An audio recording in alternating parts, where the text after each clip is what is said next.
He's editor-in-chief of Breitbart News and a New York Times best-selling author. And on this podcast, he brings deep research, prescient analysis, and world-class guests. He's Alex Marlow, and this is The Alex Marlow Show. Thanks for joining me today. We got a big interview lined up with David J. Harris, who is one of the most prolific MAGA influencers and someone who's just all over the place online, super interesting guy. And I got a chance to talk to him before, and you guys know how I've been doing. I've been trying to go deep, trying to get some real insight into who the people are, who are the big players in this space right now, and not just do quickie, little short hits, cable news style. So we got that for you coming up. A few news items before I get going. Of course, the biggest thing going is this suspect charge in the United Healthcare Insurance chief's assassination. Luigi Mangione hit with murder and weapons charges. This guy, of course, seems like he's nuts. Anyone who murders people and then smiles afterwards is not going to be completely stable. But it's interesting because there's a few narratives that this does not match with. First of all, it did look like it was a professional job. That was my read on it, and he does not seem like a professional. Clearly a very bright person, and he's someone who's got some Ivy League degrees. It seems like he was on the road to being very successful, was building a really nice CV for himself into his mid-20s, and then he just dropped off the grid for a few months and then turned up murdering someone. His main beef apparently was that he had some back surgery that didn't go well, and that caused him to go down a rabbit hole of hatred for the healthcare and health insurance industries. And he decided that the way to deal with it is to murder the CEO who had nothing to do with anything that was bothering him. So this is the nutty stuff that's been justified online by the left. They continue to do it, even though that vigilante justice is a terrible thing for society. And who's next? If this is condoned, which it has been, it's been congratulated by so many corners of the left, and they continue to do it. They're treating him like he was a sex symbol yesterday, posting shirtless pictures of him, the joking of if he's single. It reminds you of the Dzhokhar Tsarnaev thing, the guy who did the Boston Marathon bombing, and then Rolling Stone put a photo of him looking like Jim Morrison on the cover. That's what they're trying to do. They want to make a celebrity out of him. They want to make a hero out of him. This guy's not a hero. He's a lunatic and a monster. If it's allegedly, I want to say that for the lawyers out there. But it's just noteworthy. Also, he used a gun. I thought guns were bad. I thought gun violence was bad. So not a lot of gun control talk going on right now. And it is just very, very clear to me that the left harbors violent tendencies, and they would like to be able to do harm to all of those who do things that they don't 100% agree with in their life. And so watch this slippery slope. And it is a very strange environment that we're in media, that people feel comfortable, and they continue to do that.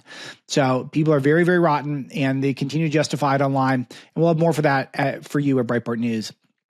The Daniel Penny case is in the books. Very exciting. This came up right as the show was going on yesterday. But what's the latest development is a BLM leader, a guy named Hawk Newsom, called for black vigilantes to step up in response.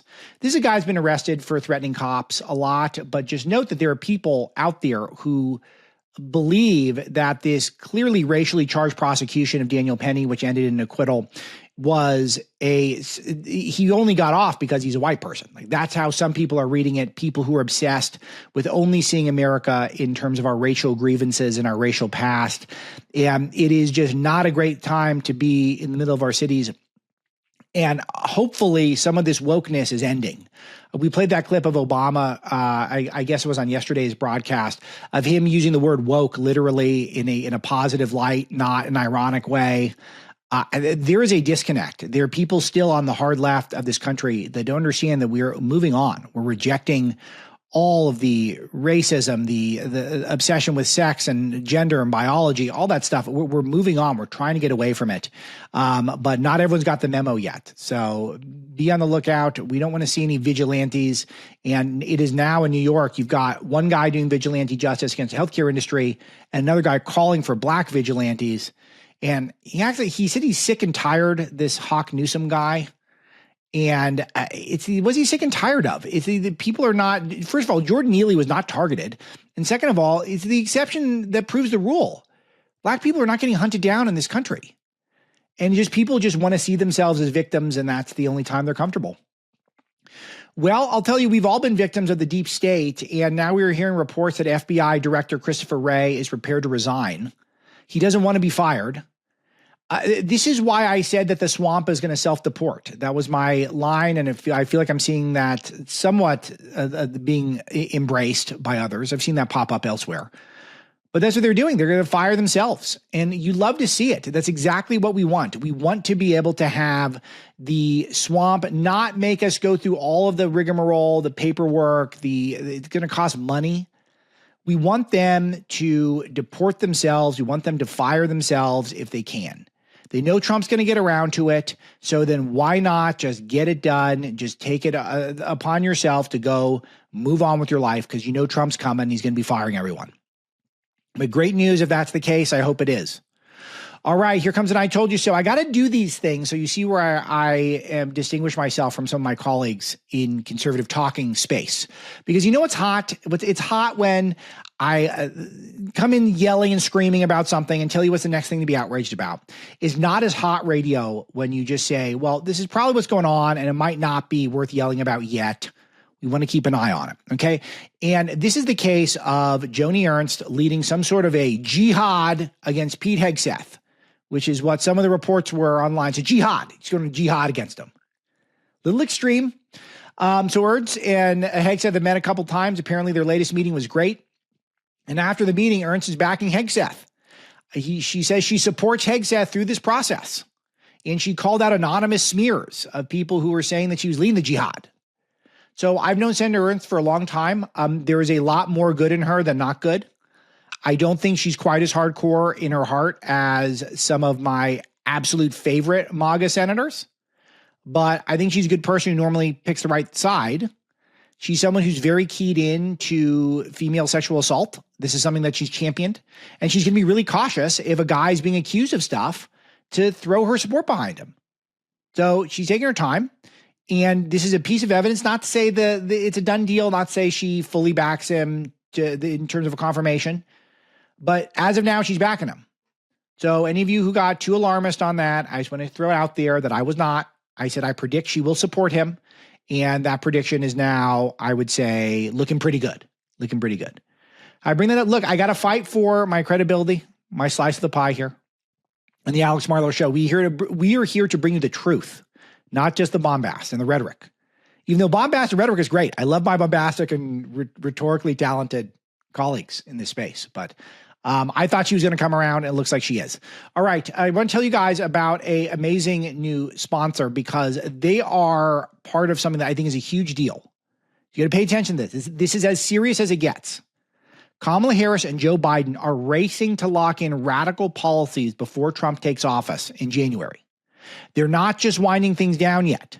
They're trying to cement control for the deep state, the far left, and their allies. Biden signed this executive order, 14067, and the banks are actively testing a government-controlled digital dollar right now. This isn't about modernizing currency. It's about total control. And they want to track every dollar you earn, save, and spend. Every single one. And here's the kicker. Once the system is fully implemented, it'll be nearly impossible for Trump to undo it. The radical left and their global elite allies will have a permanent grip on your financial life long after they're out of power. Trump called this a dangerous threat to freedom, and J.D. Vance warns it could mean total government control over your finances. Folks, this is real and it's happening right now, but you're not powerless. My friends at Priority Gold have created a free wealth preservation guide to help you fight back. It lays out critical steps to shield your savings from this overreach. Text FREEDOM to 24999 right now and get your guide. That's FREEDOM to 24999 or visit PriorityGold.com. Don't wait. Text FREEDOM to 24999 today and shield what's yours. Now let's hear from David J. Harris. All right, you all know there's a big culture shift happening, and a lot of it is starting online. The social media apps are becoming more and more friendly to conservative thought, MAGA thought, pro-Trump thought, and you got to sometimes trace back who got on the bandwagon early, who is there, not some newcomers, some people who just showed up at the very end, people who have been there in the trenches fighting that culture warfare for a long time. Those are the type of people I really want to highlight on the show. One of those guys is David J. Harris. He is a monster on Instagram, and he's one of the most tireless people working the social media platforms. Someone who engages with our content a lot at Breitbart, and yet I've not got to meet him before until now. David, welcome to the Alex Marlow Show. Thanks for doing this. Alex, my pleasure, my brother. God bless you. Glad to be here. So there's a lot I want to talk about. You've got a lot of great products out there that I want to get to, and you have a show on Newsmax 2, The Pulse, that everyone should check out in the evenings. But I want to start with your background. Tell me a little bit about you and how you found yourself being one of Trump's, I would say, most prolific warriors on social media. Well, it just kind of happened. You know, I've always been pro-life. I think that most kids are pro-life. Any child that sees a pregnant mother or sees a pregnant woman knows there's a baby in there and would never want to do any harm to that baby. That's right. Somewhere along the line, people learn something different or they think something different. There's some new information that I believe is skewed that's put into a person's mind, and then they think that then it's okay to harm a baby in the name of health control or women's rights or whatever. But it's a baby. So I've never, ever shied away from the fact that I'm pro-life. And when I knew that when we had the opportunity to vote for Obama, I was excited when I first heard about it, because I'm like, hey, I didn't think I'd get to vote for a black man as president. And my mom, God bless faithful and good loving moms out there, my mom said, pay attention to how he's voted on the issues that matter to you, David. And when I saw that he was in favor of partial birth abortion, literally the baby's just, days, weeks from being born, and they go in and they rip this baby to pieces. I was like, well, that's not what I'm for. And then when I saw that he voted against a medical bill that would have provided treatment to babies that survived abortions, I'm like, this is abhorrent. This is evil. This guy's not getting my vote. And I championed to try to wake people up, and I got slammed. And most of my, my mom always said I got the best of both worlds. My dad is black, so like half of the family, my in-laws are black, and my mom is white, and so the other side. So I got it in the middle. But most of the black side of my family, it was all about Obama. It's a black man for president, and everything else just went out the window.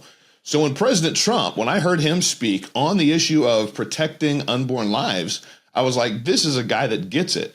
Because if it's off in somebody's moral compass to harm an innocent child, what else is off in their moral compass? To me, it's everything and anything could be off. So when Trump was like, we're going to protect the lives of unborn children, at one point, you might remember, Alex, he even said, we may even hold the mother liable for murder if she murders her unborn baby, past a certain term or whatever. I was like, this is a man that gets it. So I came on social media. I posted a video right after the third debate between Trump and Hillary back in 2016, and it went viral. 400,000 views it hit in a couple weeks, and my inbox was flooded with messages from men, women, black, Asian, Hispanic, Native American, you name it. And it was a very pro-life message. It was the next president is going to pick 2, maybe 3 Supreme Court justices, which he picked 3. And this is going to determine what our country looks like over the next 50 years. And very, very pro-life message. And overwhelmingly, the emails and the messages I got, the DMs, were people saying, I'm a Democrat. My whole family are Democrats. And I was going to vote for Hillary until your message. And now I'm going to vote for Trump because it's a vote for life. So I felt like I needed to keep sharing my truth, what I believe was truth. And so I've been doing it since 2016. I was thinking about this a lot, this election, how the Democrats really only ran on 2 issues. It was mostly an issue-less campaign for them. They were just mostly running on to stop the bad orange man. But one of their issues, of course, was democracy and how Trump was some sort of a threat to democracy, even though, they rigged their own primary for Joe Biden and then they kicked him out and they installed Kamala Harris. So not exactly the best stewards of democracy from my vantage point. But the other issue was abortion. And I was kind of surprised at how they think that so many Americans only care about that issue and were willing to not pay attention to Donald Trump's actual position, which is that it should be a states' rights issue. And like on a personal level, he seems to be not for it. I'm certainly not for it. I don't think most people in my audience are for it. But he's not a radical on it. He's very much leave it to the states to decide.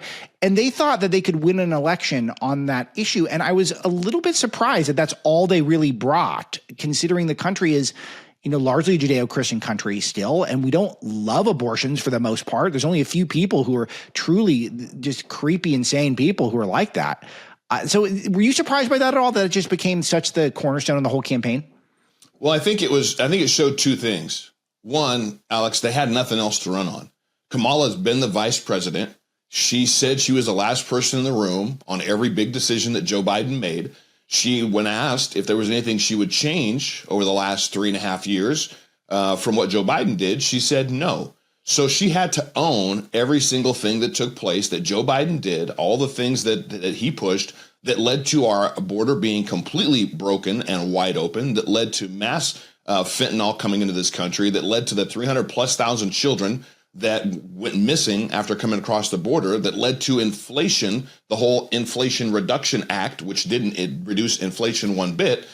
She had to own it. They had to own all of it. So they pigeonholed themselves. She pigeonholed herself into a corner where what else can we run on? Let's run on what's really at our heart the most is murdering and dismembering babies. And let's call it women's health, and let's run on women's rights. Let's run on women's rights issues and hope we get enough women to just disregard the fact that our border's wide open, that illegals are killing and raping our sisters and children all over the country. Let's forget about fentanyl. Let's forget about gas prices and grocery prices, and let's just hope that there's enough women that we can get infuriated over a women's rights issue.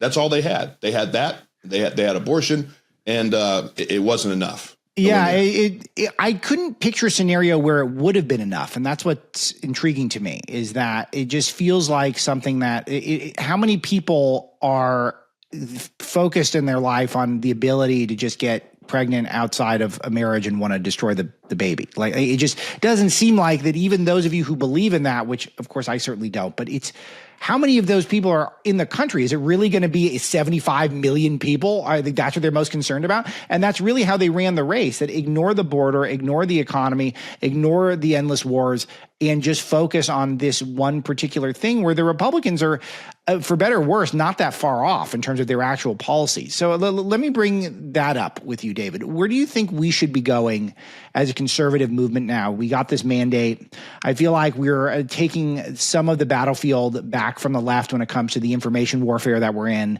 and we have an ability to articulate a vision for life. What do you think is the most resonant message right now? Where should we be focused on that issue?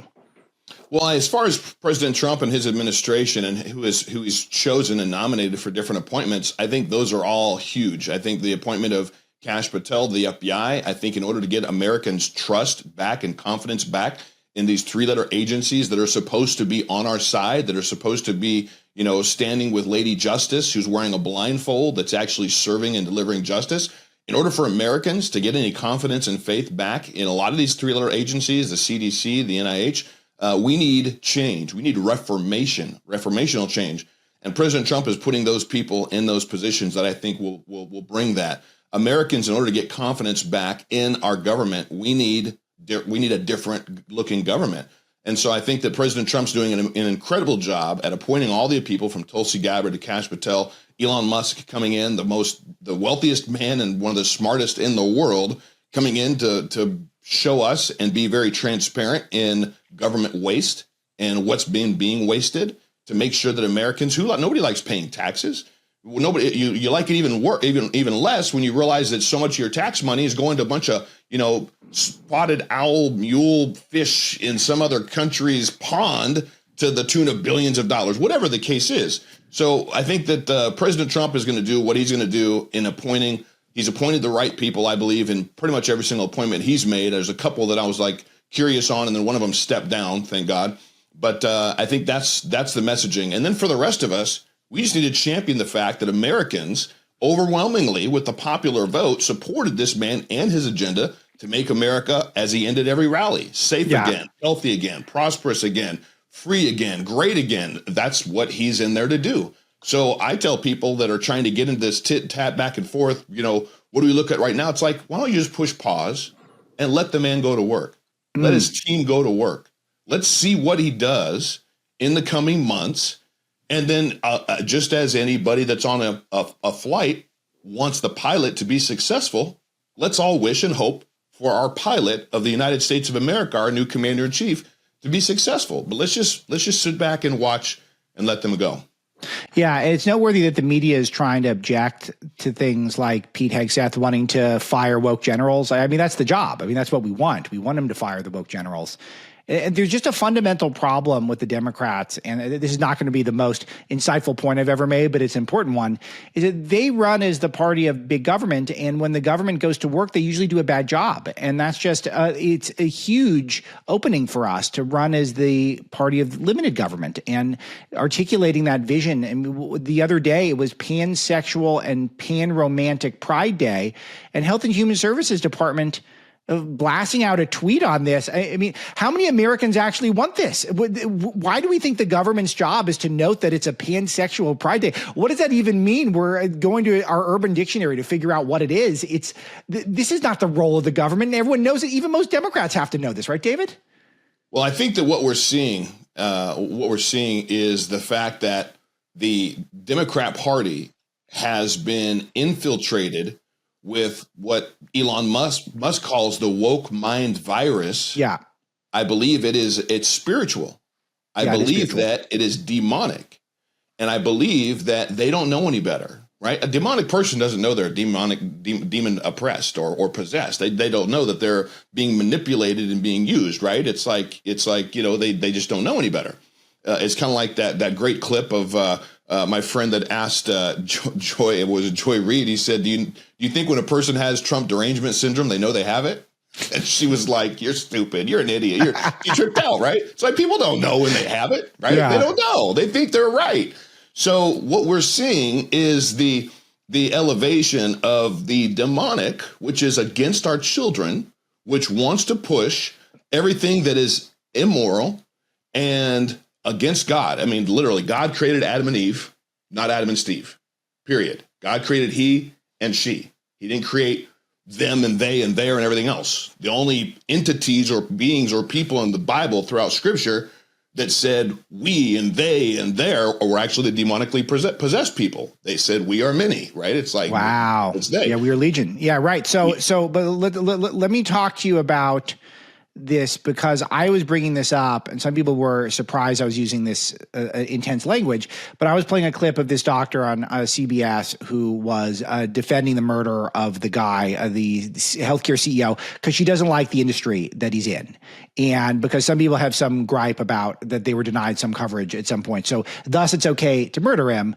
And it's this is just the sort of thing where I think this is satanic. I think it's a satanic position. I don't think any normal God-fearing person would publicly voice his opinion, and yet it's commonplace. It's all over the internet. It's not just Taylor Lorenz from the Washington Post, but it's mainstream, even on the X platform, which is becoming increasingly hostile towards left-wing radicals. Still, people are out there saying flat out that a lot of people feel justified in taking out some of these CEOs in the health insurance industry. And I just feel like I want them to say it. I want to have the clarity. I want them to be out there and being open about it, because then we can see who they are. They're announcing themselves to us, and it's just on us to pay attention. Yeah, absolutely. It's kind of like COVID. As horrible as the whole pandemic, in my opinion, was, and horrible for millions and millions of Americans, it at least showed us who can be trusted with power. The people that we elected and put in positions to serve us and to work on behalf of us, the American people, they were shutting down our businesses. They were shutting down churches. Gavin Newsom, you can't even sing. You can't gather. But, if you want to go to a strip club, that's go fine. ahead and just wear a mask. If you want to go get some weed or some alcohol, go ahead and do that. But don't go to church. Don't gather in more than 10 people. Don't go see your loved ones. It's like it's a necessary part of, I think, for Americans to wake up from the evil that is absolutely on the doorstep. And we were this close. We were this close from Kamala Harris taking the Oval Office, and she would have ushered in every single communistic, socialistic style tactic to make sure that a free speech is gone in the name of saving everybody and keeping everybody safe. We were this close. It would have been pansexual and pan-romantic Pride Day. It would have been pansexual and pan-romantic Pride Month. We would have got the whole. And then Pride Year. The whole year. And then you're demonized if you're anything other. If you're straight, well, now you're a problem. There's something wrong with you. So I want to ask about some of this inconsistency, because consistency is not a left-wing value. They don't care. But it is amazing to watch in New York play out simultaneously the justification of the murder in cold blood of a healthcare insurance CEO. And then you've got the Daniel Penny case where Jordan Neely, he may not have even killed Jordan Neely. Jordan Neely was probably on drugs, and there's no evidence that the chokehold actually is what killed him. But there's a lot of people who were framing Daniel Penny as a murderer.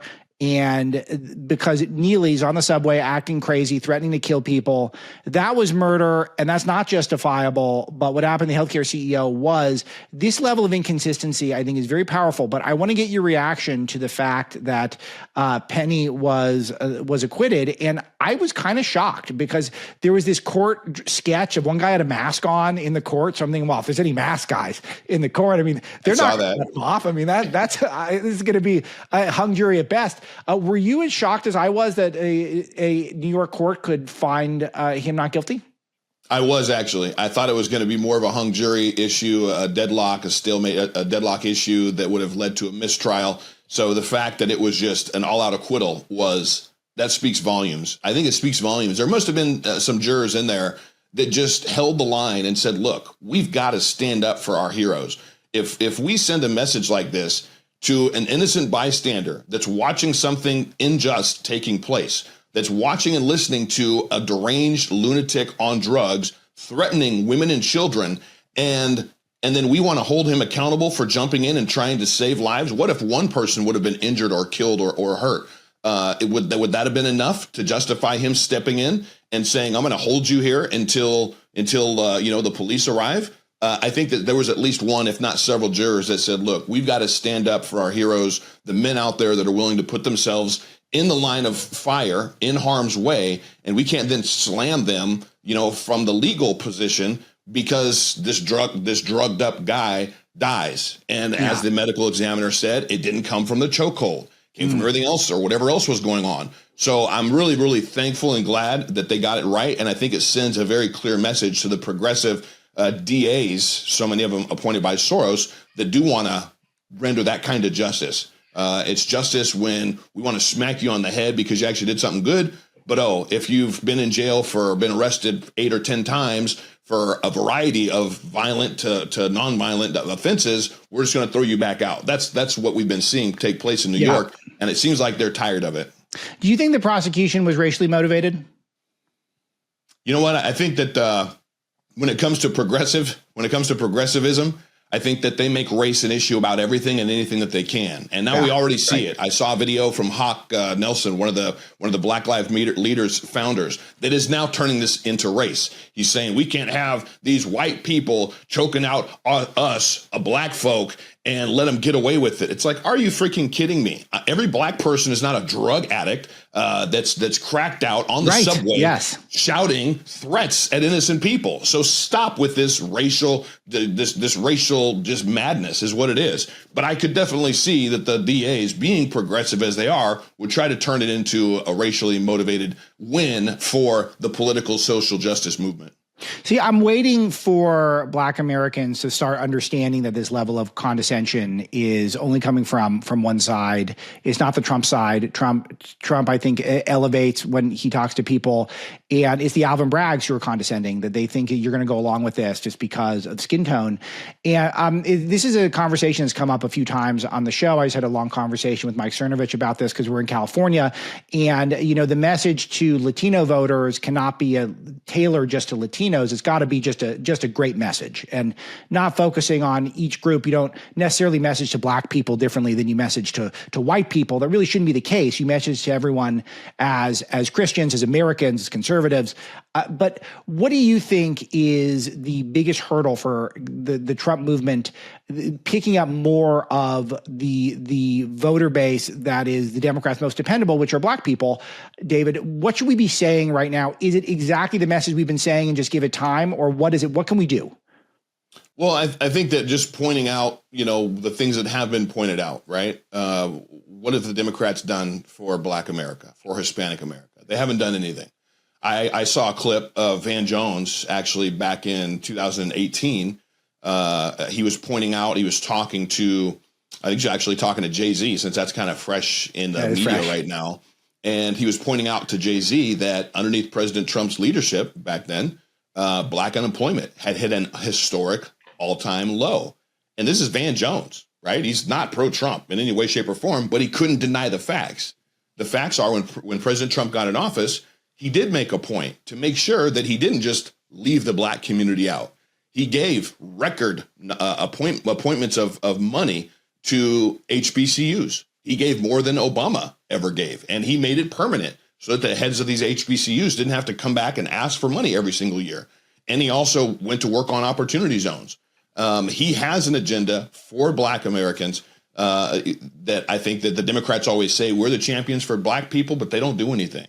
It's like President Trump is a businessman. He's not going to leave anybody out. I think that he sees an opportunity to create a wealth bracket inside the black community because of how the black community, a lot of, especially in urban cities, they really are closely knit. They really stick together. And I think that there's a detriment and there's a lot missing. There's an opportunity there. So I think when he sees, when he sees an issue, when he sees lack, he sees opportunity.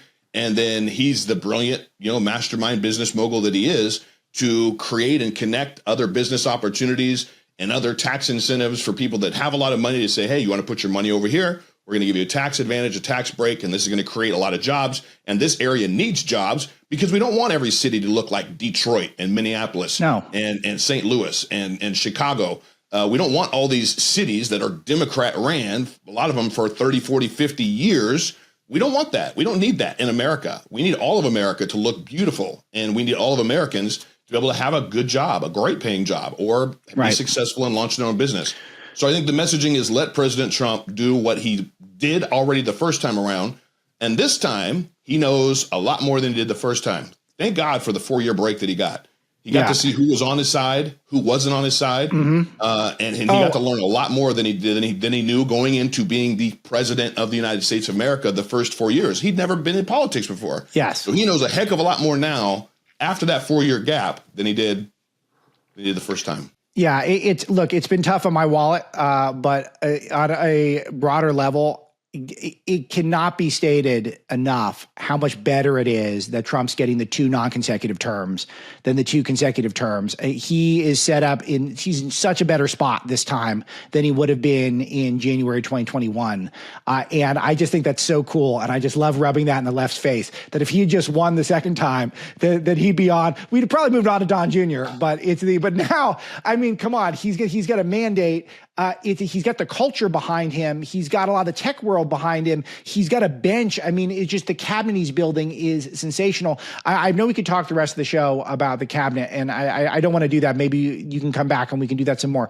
But you've been a big advocate for Kash. I love Kash. He's the coolest man in Washington. When I was there, I would say that before I ever met him. I think he's just the coolest guy in Washington. He's an ass kicker. It's what he does. He comes in there and he kicks ass. And so he's so exciting to me. But you really kind of, I think, shepherded him. You're chirping him a little bit online. Why do you love Kash so much, David? Well, he's necessary. He's everything that you just said. He kicks ass. He takes names. He's not going to play around. Yeah. We need confidence in the FBI again, and we want to hold the people that coordinated, that conspired, that all the dirt, that some of which we know and some we have no clue of. He knows. And he will hold them accountable. And we need that. We want to see that. We don't like seeing the bad guy get away with, doing really evil and abhorrent stuff. Right. And it's like we need that whole house cleaned up. So Kash is the guy to do it.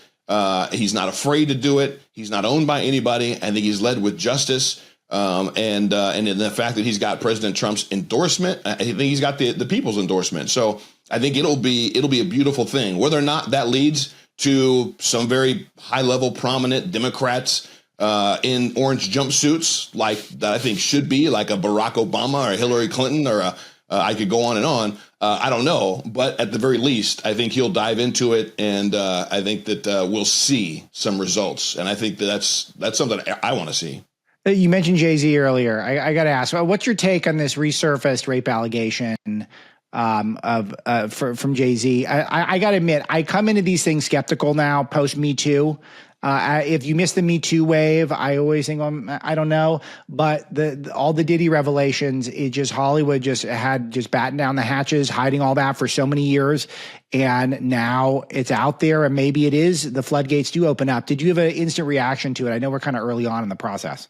Well, it is early, but my instant reaction is there's more to come, right? On this specific allegation, it was an allegation against him and Diddy. It was an allegation that the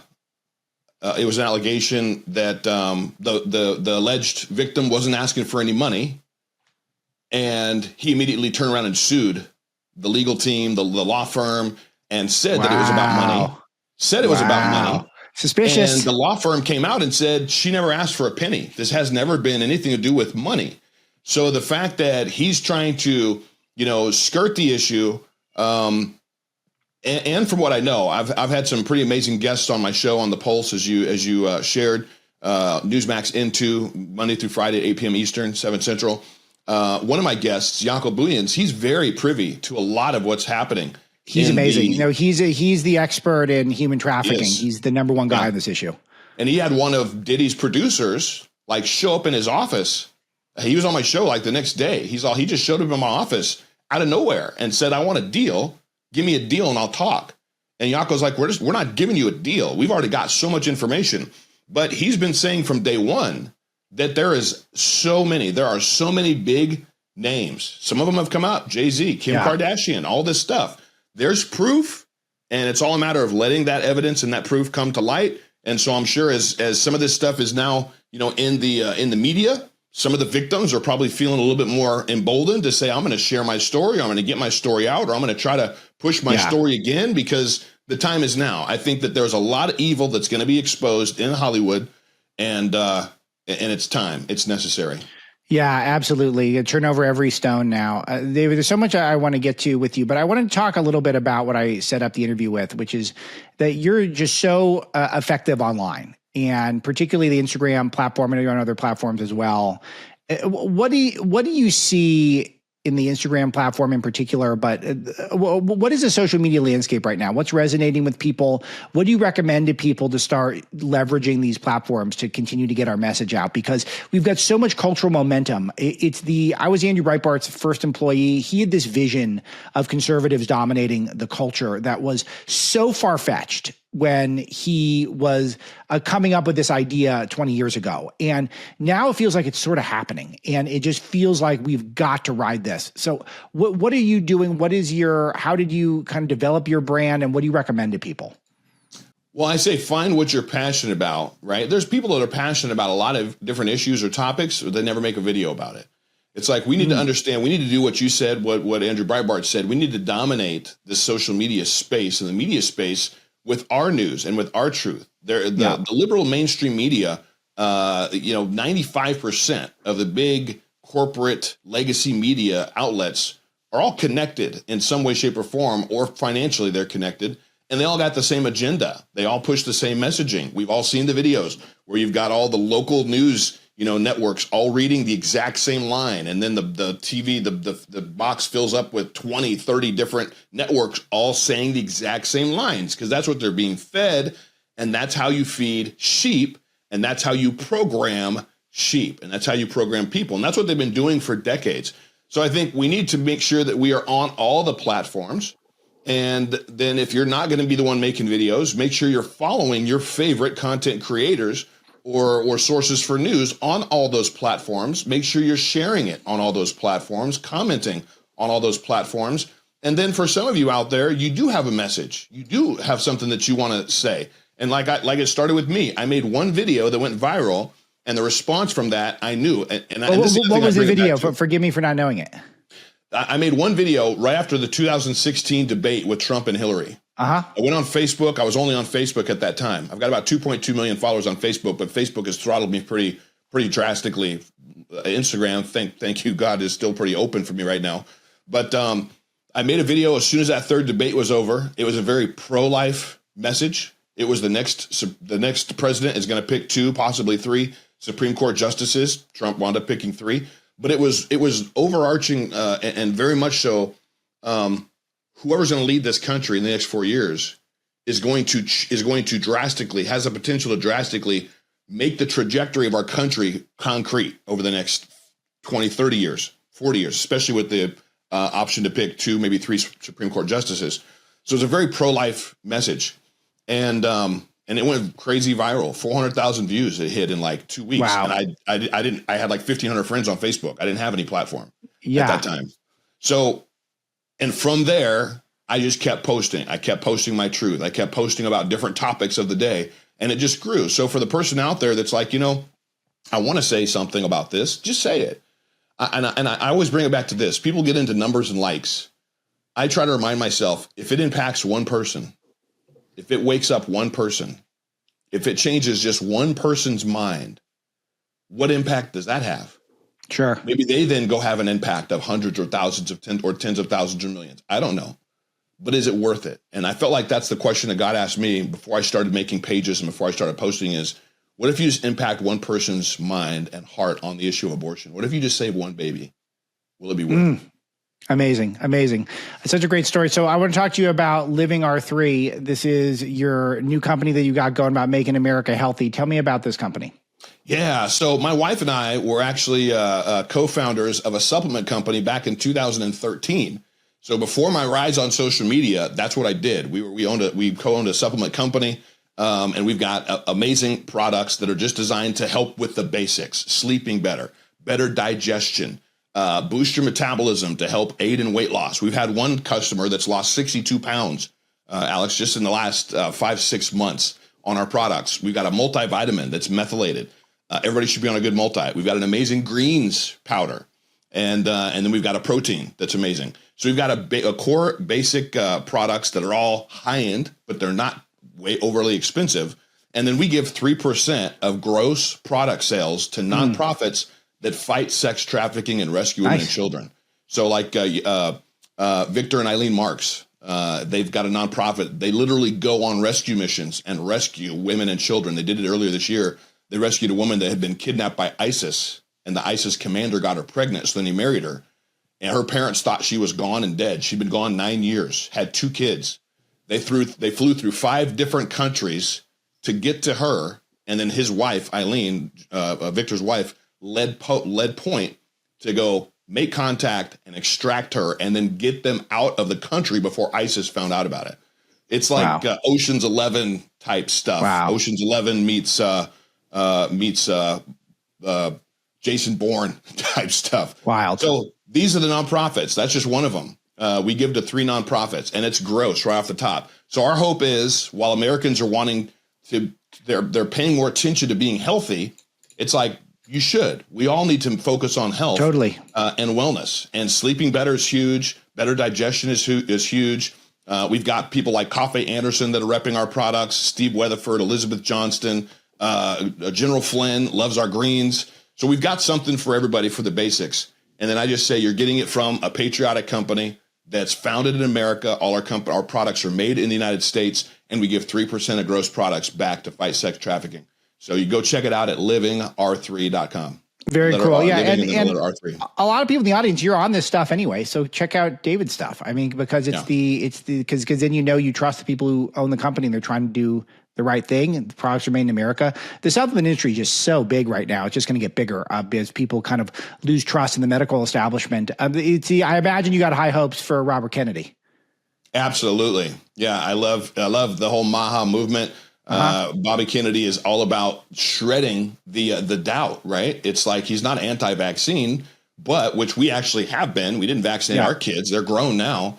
But he's like, show me the data, show me the proof, and then look at all the chemicals that are in our cereal that are not in cereal in Europe, in the UK.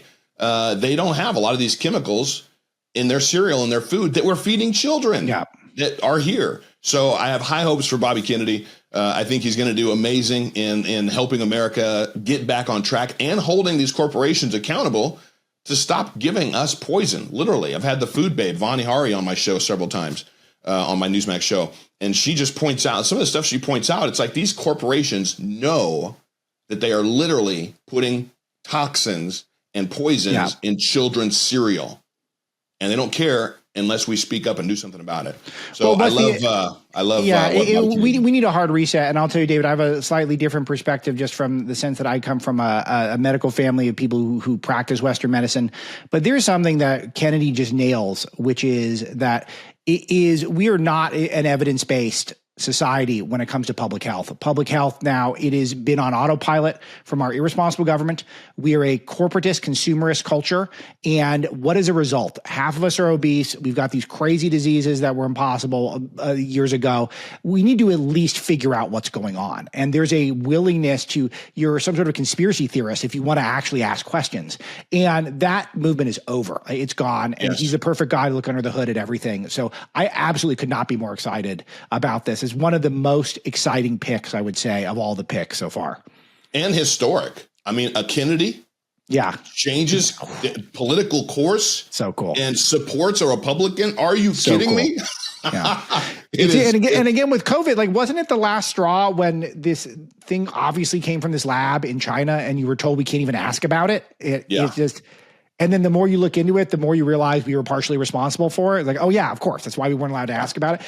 And there has been one person held accountable, not one person fired, not one person jailed. What do we had? 1,000 people jailed for January the 6th and no one for the coronavirus. It's either we're an insane country or we're not. It's which one are we choosing? Insanity. I think we're choosing to be sane, right? We're choosing sanity now because I think that the insanity of it all has slapped too many of us in the face. That we've woken up. Right. That's the silver lining that I believe that we've gone through as a country after COVID and after 3.5 years, almost 4 years of Joe Biden and Kamala Harris and the Democrats running things. Is it's so much insanity that it's obvious that the patients have been running the asylum. And Americans are smarter than that. We're smarter than that, and we want more. And we know that we're capable of more, and we know that we deserve more because we've been given so much as a country. And anyone in the audience who hasn't read my latest book, Breaking Biden, the Biden family made money off of their COVID policy, including Hunter. So it is as bad as you would think. David J. Harris, you're an amazing guy, and I really appreciate everything you're doing online. David J. Harris Jr. all over the socials. Living R3. Tell me about the shirt. I got the new Christmas merch, man. I got the new Christmas merch. The North Pole's favorite president. I've got it all. I love that. Hold on, for people in the listening audience, it's Trump giving a thumbs up in a green and red suit with the Santa hat on. That is an incredible shirt. Sweater. Where did you get that? It's a hoodie. We design it. So you get it at lovethatmerch.com is my website. I've been making merch, which is giving people an opportunity to say something, right? It's like, you don't know how many people I've ran into that just comment, I like your shirt. And it starts a dialogue and a conversation, or people that say, that give me a different kind of response, but it still opens a dialogue. I believe that wearing shirts or hats gives us an opportunity to have a conversation, and conversations are what Americans need to do more of, so we can find the commonplace.